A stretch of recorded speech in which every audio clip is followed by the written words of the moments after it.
다 같이 사도신경으로 신앙을 고백하겠습니다. 나는 전능하신 아버지 하나님 천지의 창조주를 믿습니다. 나는 그의 유일하신 아들 우리 주 예수 그리스도를 믿습니다.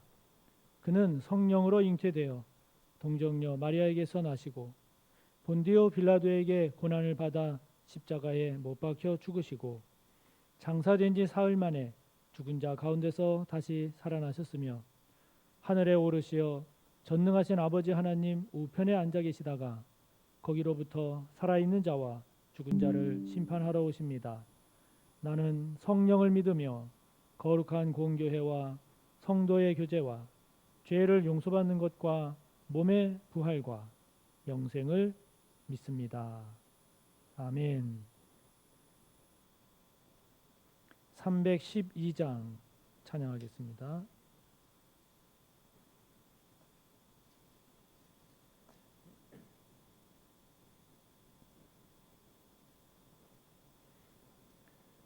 너 하나님께 이끌리어 일평생 주만 바라면 너 어려울 때 힘 주시고 언제나 지켜주시리. 주 크신 사랑 믿는 자 그 반석 위에 서리라. 너 설레는 맘 가다듬고 희망 중 기다리면서 그 은혜로신 주의 뜻과 사랑에 만족하여라.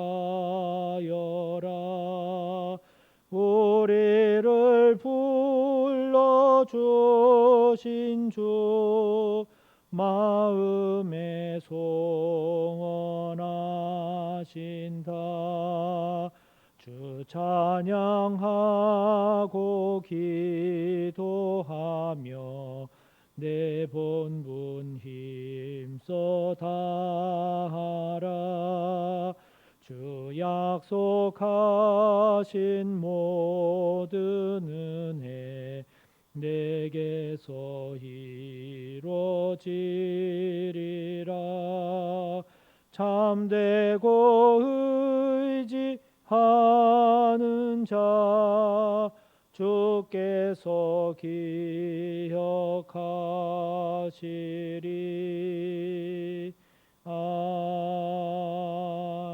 아멘. 하나님 아버지, 오늘부터 민족의 명절, 설 명절 연휴가 시작이 됩니다.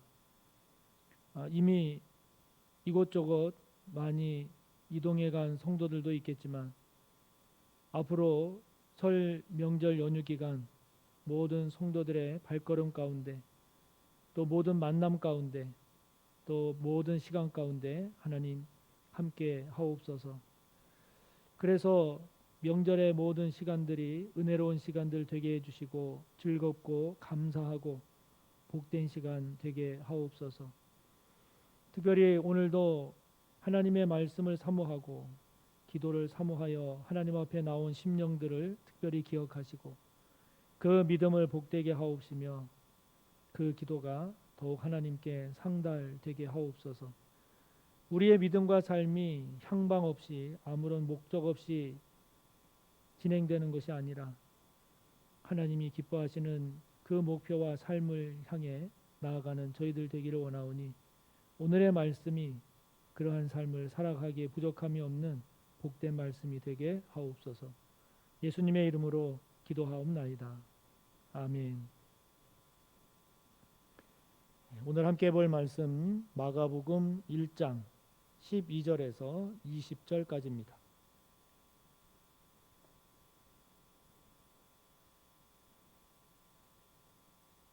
마가복음 1장 12절에서 20절까지의 말씀 함께 보겠습니다. 성령이 곧 예수를 광야로 몰아내신지라. 광야에서 40일을 계시면서 사탄에게 시험을 받으시며 들 짐승과 함께 계시니 천사들이 수종들더라. 요한이 잡힌 후 예수께서 갈릴리에 오셔서 하나님의 복음을 전파하여 이르시되 때가 찼고 하나님의 나라가 가까이 왔으니 회개하고 복음을 믿으라 하시더라.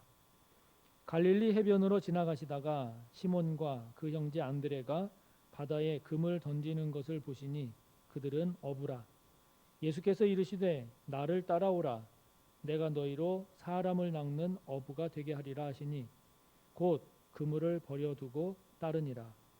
조금 더 가시다가 세베대의 아들 야고보와 그 형제 요한을 보시니 그들도 배에 있어 그물을 깁는데 곧 부르시니 그 아버지 세베대를 품꾼들과 함께 배에 버려두고 예수를 따라가니라. 아멘. 오늘부터 설 명절 연휴가 시작이 됩니다.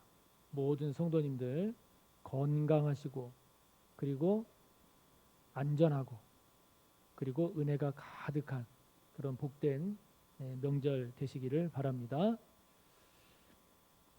우리가 인생을 살아감에 있어서 또 삶을 대하는 태도에 있어서 이것을 두 가지로 생각할 수 있지 않을까 하는 생각이 듭니다. 특별히 오늘 말씀 본문을 보면서 그런 생각이 드는데 인생을 살아가는 삶의 모습 또 인생을 대하는 그 삶의 태도가 두 가지로 볼 수 있지 않을까. 첫째는 뭐냐면 그냥 목적 없이 향방 없이 또 좋게 표현하자면 그냥 자유롭게 그때 맞춰서 사는 인생이 있을 수 있겠고 그런 인생이 아니라면 또 하나의 인생은 그런 목적 없이 향방 없이 사는 게 아니라 나름대로의 인생의 목적을 정하고 그 목적을 더 잘 다듬어 가면서 그 목적을 향해 나아가는 목적 추구형의 삶이 있지 않을까 생각이 됩니다. 그런 거를 염두에 둔다면 기독교적 인생관은 어떤 인생관일까요? 하나님이 기뻐하시는 삶은 어떤 삶이 더 가까울까요? 오늘 말씀을 보면 그거는 첫 번째라기보다는 두 번째. 다시 말하면 목적 없이 사는 삶보다는 목적을 향한 삶. 향방 없이 그냥 자유롭게 그때 사는 삶보다는 표대를 향해서 목표를 정해서 목적을 추구하는 그런 삶이 기독교적 인생관이요 하나님이 기뻐하시는 삶이 아닐까 그런 생각이 듭니다. 또 그런 삶이 우리 주님이 보여주신 그런 삶의 모습이 아닐까 싶은데요. 오늘 본문을 보면 그것을 좀 더 분명하게 알 수 있습니다. 오늘 본문의 내용을 잘 묵상을 해보면 예수님의 인생 목적이 뭔지 예수님께서 살아가신 삶의 목표가 무엇인지 그리고 예수님께서 행하신 그 사역의 초점이 무엇인지가 분명합니다. 그것은 무엇이냐? 하나님의 나라임을 알 수 있습니다. 예수님의 인생의 목적은 하나님의 나라를 위한 인생이었고 예수님의 삶의 목표는 하나님의 나라였습니다. 예수님의 사역의 초점은 하나님의 나라였음을 오늘 우리는 말씀을 통해서 알 수 있습니다. 오늘 본문은 예수님께서 공생애를 시작하시면서 선포하신 첫 선포입니다. 즉 예수님의 삶과 예수님의 사역의 핵심이 무엇인지가 잘 표현됐다 하는 거죠. 그것은 바로 말씀드린 대로 하나님의 나라입니다. 곧 복음이죠. 오늘 14절을 보면 예수님께서 하나님의 복음을 선포하십니다. 그 하나님의 복음의 선포 내용이 뭐냐? 15절이죠. 때가 찼고 하나님의 나라가 가까이 왔으니 회개하고 복음을 믿으라. 할렐루야. 하나님의 나라입니다. 하나님의 나라. 하나님의 나라라고 하는 것이 뭔가? 하나님이 통치하시는 나라죠. 조금 더 풀어서 표현하자면 이 땅에 있는 모든 피조물과 그리고 사람들이 살아가는 인간 세상, 피조물과 모든 인간 세상에 대한 하나님의 왕적인 통치가 이루어지는 영역, 나라, 그게 하나님의 나라죠. 그게 하나님의 나라입니다. 그거를 위해서 예수님께서 살아가셨고 그것을 위해서 사역을 하셨고 그것이 예수님의 사역과 삶의 초점, 핵심이었다 하는 것이죠. 우리 그리스도인의 삶의 태도도 예수님께서 보여주신 이러한 삶의 태도를 닮아가야 하지 않을까요? 우리의 삶의 목표도 예수님께서 추구하셨던 그 목표가 우리의 삶의 목표가 되어야 하지 않을까요? 그것이 우리 주님을 닮아가고 주님을 따르는 우리 그리스도인의 삶의 모습이 아닐까 싶습니다. 자, 여러분은 지금 어떤 자세로 살아가고 계시나요? 그냥 목적 없이 그냥 자유롭게 그냥 살아가고 계시나요? 아니면 하나님의 나라라고 하는 그러한 목표와 목적을 향해 나아가고 계신가요? 앞으로 저와 여러분에게 남아있는 유한한 한정되어 있는 그 인생의 시간들, 앞으로 저와 여러분에게 남아있는 인생의 시간들을 잘 성찰하시면서 저와 여러분 모두가 그냥 향방 없이 그냥 사는 것이 아니라 하나님의 나라를 향한 삶이 되기를, 하나님의 나라를 위한 삶이 저와 여러분의 삶의 목표요 목적이 되기를 축복하는 것입니다. 왜냐하면 하나님의 나라를 위한 삶, 하나님의 나라를 향한 가치관, 그를 다른 말로 표현하자면 구원을 위하는 삶, 공의를 위한 삶, 사랑을 위한 삶. 하나님의 나라의 핵심적 가치는 구원 얻어서 하나님의 백성이 되는 것과 함께 그 살아가는 삶의 기본 토대가 공의요 사랑인 것이죠. 그러한 하나님의 나라를 목표 삼고 그러한 하나님의 나라의 가치관을 품고 그러한 하나님의 나라를 향해 나아가는 그런 삶만큼 선하고 의롭고 복된 것이 없죠. 그런 저와 여러분의 삶이 되면 얼마나 좋을까 하는 것입니다. 오늘 12절과 13절을 보면 사탄에게 시험 받으시는 예수님의 모습이 나옵니다. 그런데 사탄에게 시험 받으시는 예수님의 모습을 오늘 본문을 잘 보면 그 시험은 성령께서 예수님을 광야로 몰아내시고 그래서 그 광야에서 사탄에게 시험, 마가복음에는 나오지 않습니다만은 다른 마태복음이나 보면 3가지 시험을 예수님께서 사탄에게 받으시죠. 사탄에게 시험 받으신 예수님께서 그 후에 천사들에게 수정을 받으시는 그런 내용이 오늘 나옵니다. 그러니까 예수님께서 사탄에게 시험 받으신 이 시험은 시험 받는 예수님 입장에서 볼 때 왜 나에게 이런 시험이, 나에게 왜 이런 유혹이 이렇게 원망하고 불평하시는 그러한 것이 아니라 하나님의 나라를 향해 나아갈 때 주어지는 그러한 훈련과 성숙, 극복의 과정인 거죠. 저와 여러분에게도 이런 성숙한 태도, 성숙한 시각이 있기를 바랍니다. 우리가 하나님의 나라를 향해 나아갈 때, 하나님의 나라를 추구할 때 시험이 반드시 있다는 거죠. 그 시험을 우리가 받으면서 나에게 왜 이런 시험이, 나에게 왜 이런 고난이, 나에게 왜 이런 실패가, 낙담할 만한 일이 이렇게 원망하고 불평하는 것이 아니라 우리가 하나님의 나라를 추구하며 그 나라를 향해 나아갈 때 그와 같은 시험들이 있음을 기억하고 오히려 그런 것들을 더 성숙한 하나님의 나라를 향해 나아가는 성숙의 과정으로 삼을 줄 아는 그런 시각으로 시험을 바라보고 대할 줄 아는 저와 여러분이 꼭 되기를 바라는 것입니다.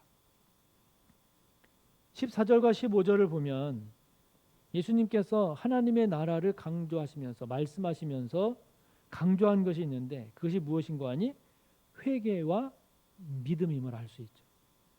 회개와 믿음입니다. 오늘 예수님께서 때가 찼고 하나님의 나라가 가까이 왔으니 회개하고 복음을 믿으라. 그렇게 외치십니다. 결국 하나님의 나라 백성이 되기 위한 두 가지 필수 조건이 뭐냐? 회개와 믿음인 거죠. 회개와 믿음. 그러니까 저와 여러분이 하나님 나라 백성으로 살기를 원한다면, 저와 여러분이 하나님 나라를 추구하는 그러한 삶을 살기를 원한다면 이 두 가지를 늘 점검해야 하는 거죠. 첫째는 회개요, 두 번째는 믿음입니다. 회개가 살아있어야 합니다. 믿음이 살아있어야 합니다. 저와 여러분이 하나님의 백성인가 아닌가 다른 거 볼 게 없어요. 저와 여러분이 하나님 앞에서 회개가 살아있는가. 하나님 앞에서, 사람들 앞에서가 아닙니다. 세상 앞에서가 아닙니다.